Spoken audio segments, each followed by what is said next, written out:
Richard Riakporhe, welcome to talkSPORT. Thank you so much for your time. Thanks for having me. Big fight this weekend, world title eliminator, Yeah. Fabio Turchi. Richard, it feels like this is the big time, your arrival. Yes, exactly, and we're grabbing the opportunity with both hands.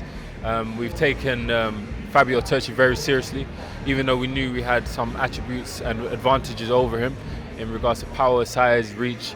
But this is where people slip up, because they think, I'm going to deal with this opponent, and the next thing you know, they get a rude awakening when you go in the gym. But this camp was tough, and it prepared me for anything that guy brings on Saturday night. Talk about the camp. Richard, are you ever out of camp? This is gonna be your fourth fight in 9 months here at Wembley Arena. It feels like you're a man on a mission. Yeah, I really am. This is Saturday night is gonna be my fourth fight in 9 months. Nobody's doing it like the midnight train. Nobody. And I feel like just studying the game, I wanted to see how I can get an advantage over everybody else. Okay, I lacked experience. I started this boxing really late. I had my first fight at 19. I turned over at 26. I haven't been here for too long, and I had to play catch up.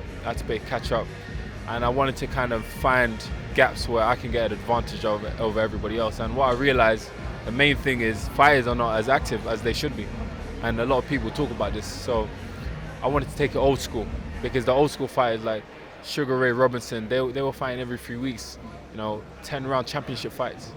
But maybe that's unrealistic now with the development, the science, and how tough the camps are. But look, I reckon by a calendar year, I would have at least 5 fights, and not just pushovers. I'm talking about like championship fights.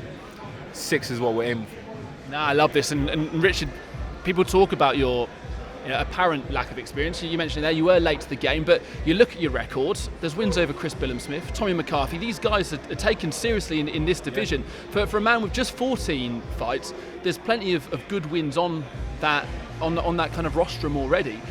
Fabio Turchi is going to be another step up again.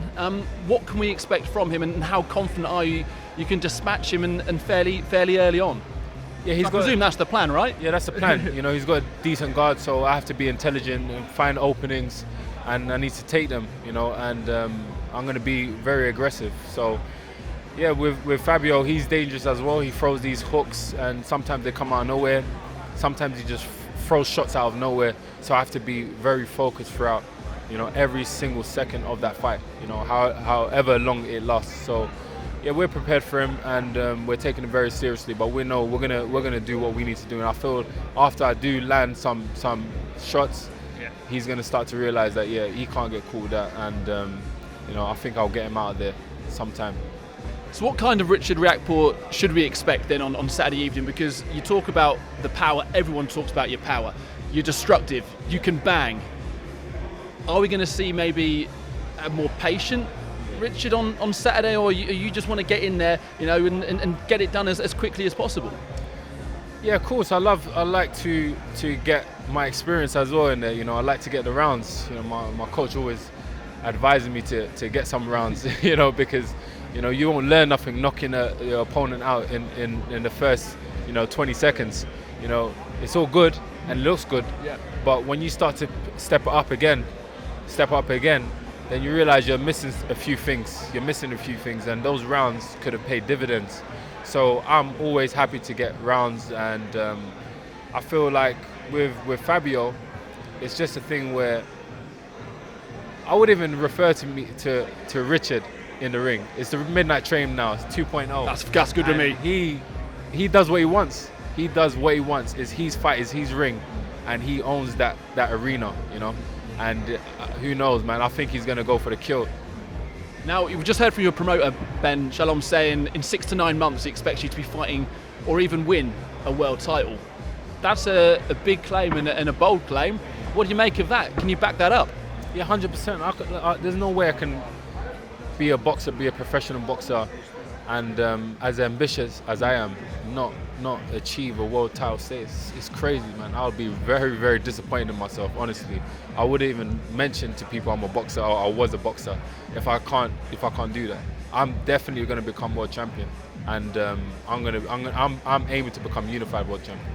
All right, perfect. Just one quick last question. I know you don't want to look beyond Fabio, but who do you want if and when you beat Fabio and to try and secure that world title? Because there's plenty of big names being spoken about and there's plenty of big names out there. Every single champion is quite difficult. They have their own, let's just say attributes. And every single one of them could be potentially dangerous for me. So I don't care. I actually will go against every single one of them, and I have full confidence that I'll beat them all.